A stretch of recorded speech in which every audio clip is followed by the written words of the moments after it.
Hello and welcome to John's Author Diary for the weekend in the 5th of May 2019.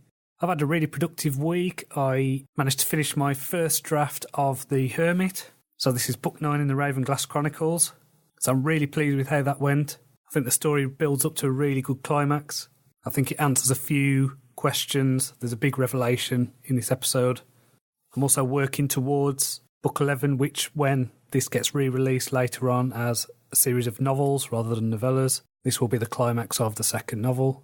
So I'm really working towards that. Things are ramping up. There's a lot of tension. The stakes are being raised.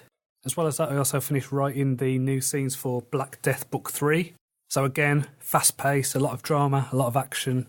It was really good to write a redemption story. One of the things I did in order to get this last book right, I needed a bit of a crash course in thriller writing. So I read Dan Brown, his book Angels and Demons. A few weeks ago I'd done his course on fiction writing as well. And I also read a book called The Easy Way to Write a Thriller That Sells by Rob Parnell.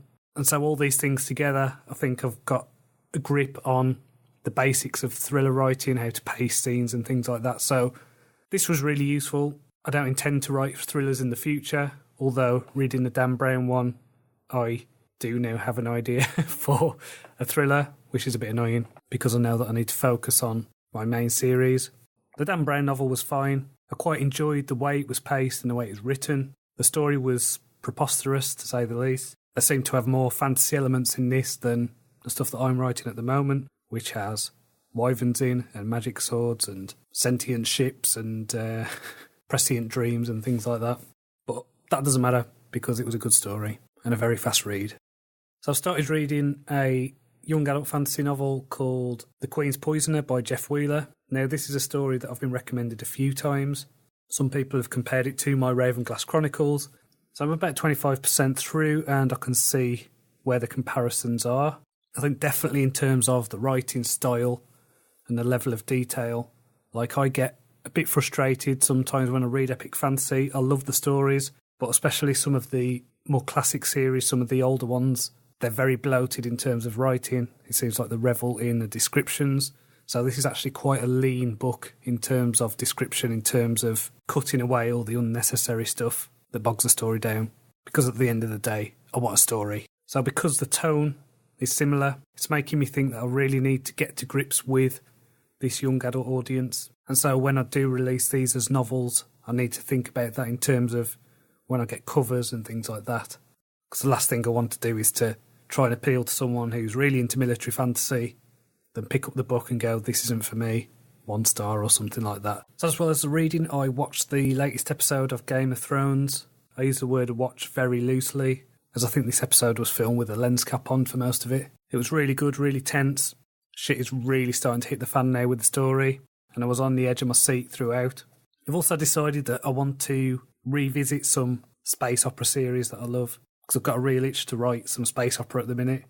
So I don't think I'm going to write it straight away, but it might be that when I'm done with this fantasy series, I'll write a space opera, maybe do it collaboratively or something like that. So I'm going to watch Babylon 5 and Firefly, Battlestar Galactica, Cowboy Bebop again, just to get some inspiration. I wrote a story quite a few years ago that was a mess. It was my first novel. It was called The Slip. And so I've got a whole world that I've built. I've got characters, and now I've got the tools in order to be able to tell the stories that I wanted to. So I might be adding this to the maybe one day, maybe never list. But as a priority, I need to finish Black Death, finish the Ravenglass Chronicles, finish the Wasteland series, and then move on. So I've had no questions this week, but if you have a question, please email me. It's john@johncronshaw.com. If you haven't done so already, please do subscribe to the Sci-Fi Roundtable podcast. We've had some cool stuff recently. We had an interview with Stephanie Barr, who is an author and rocket scientist, and she talked about troubleshooting in space and cats and dragons and all manner of subjects, so that was a lot of fun. We've got episodes about steampunk coming up, about genetically modified humans, about sci-fi with a soundtrack, so there's a lot to go with, and we've got loads more episodes coming up. So please do check that out. That's a Sci-Fi Roundtable podcast.